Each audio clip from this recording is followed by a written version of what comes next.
জ্বালানি তেলের পর বিদ্যুতের দাম বাড়ায় খরচ বাড়বে শিল্প ও উৎপাদন খাতে। এতে রপ্তানি বাজারের প্রতিযোগিতায় ক্রেতা হারানোর শঙ্কায় আছেন ব্যবসায়ীরা।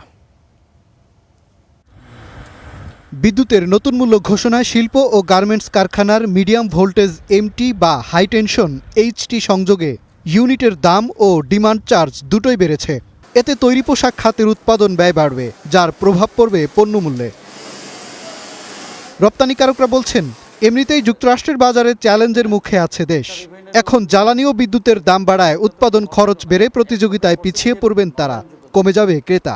এখানে আমাদের যখন রপ্তানিতে যখন এই পণ্যের দাম যখন বাড়বে তখন কিন্তু আমি প্রতিযোগী সক্ষমতা হারাবো।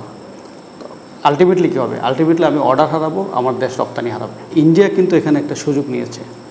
তারা কিন্তু এই জ্বালানি নিরাপত্তা এবং আমাদের জ্বালানি সক্ষমতার অভাব এইটাকে মার্কেটিং করছে। মার্কেটিং করে কিন্তু বায়ারগুলোকে ডাইভার্ট করছে। ওদের কিন্তু গ্রোথ ভালো। বিদ্যুৎ উৎপাদন কোম্পানি, বিতরণ সংস্থা ও বিইআরসি সহ সরকারের দাবি, জ্বালানি তেল ও এলএনজির দাম বাড়ায় বিদ্যুতের উৎপাদন খরচ বৃদ্ধি পেয়েছে। তবে অর্থনীতিবিদরা বলছেন, আন্তর্জাতিক বাজারে দাম কমলে দেশের বাজারেও না কমানোয় গ্রাহকরা সরকারকে বিশ্বাস করে না। এজন্য দাম বৃদ্ধিতে প্রতিক্রিয়া বেশি হয়। আন্তর্জাতিক বাজারের সঙ্গে সঙ্গতি রেখে আমরা অ্যাডজাস্ট করার চেষ্টা করি। এটার মধ্যে একটা বাস্তবতা আছে, কিন্তু এটা তো এমন হয় না যে যখন আন্তর্জাতিক বাজার এটা কমে যায় তখন তো ডাউনওয়ার্ড অ্যাডজাস্টমেন্টটা তার হয় না। এই কারণে অনেকগুলো সিদ্ধান্তের ব্যাপারে জনগণের মনে আস্থার সংকট তৈরি হয়।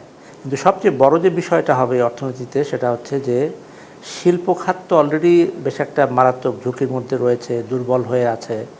এমনকি সেখানে তো বিদ্যুৎ সঠিকভাবে পর্যাপ্ত সাপ্লাইও করা যাচ্ছে না। দাম না বাড়িয়ে জ্বালানি নিরাপত্তা নিশ্চিতে সরকারকে দীর্ঘমেয়াদী পরিকল্পনা গ্রহণের আহ্বান অর্থনীতিবিদ ও ব্যবসায়ীদের।